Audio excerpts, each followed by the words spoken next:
I hate to look at my 401k growth funds and want to go to cash. Is there a way to invest that does well with inflation and higher interest rates? Okay, so this goes right to kind of what I was saying before. Yes and no. It depends upon what vehicle you're talking about. Within a 401k, it depends upon your 401k and what investment choices they give you. But you may not have that many to choose from. So we have to take a look at that and see if there's some ways to help you. But generally speaking, if we have an inflationary environment, focusing more on value, like we've said before, gives you a margin of safety.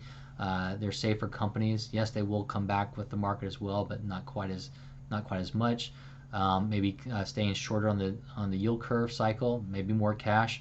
Looking at commodities, looking at energy, things like that are ways to kind of help mitigate inflation. But not rarely do we suggest going all cash because again that gets into that market timing situation.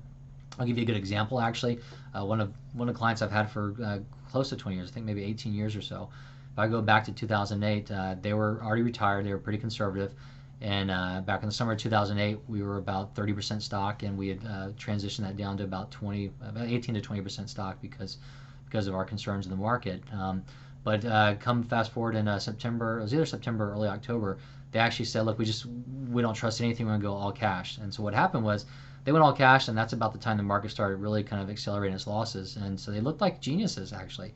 The problem was the market bottomed in March of 2009, and about a month or so after that, we continued to start talking about, hey, should we tiptoe back in? Should we get some more money back in? It took me 3 years to convince them to move some of that cash back into the market. So they got it right on one side, but they got it wrong on the backside. They missed all that potential rebound that we saw there as well. So if you're going to try and go all to cash, that's something that you have to take into consideration, market timing, and it just can't be done consistently over the long term.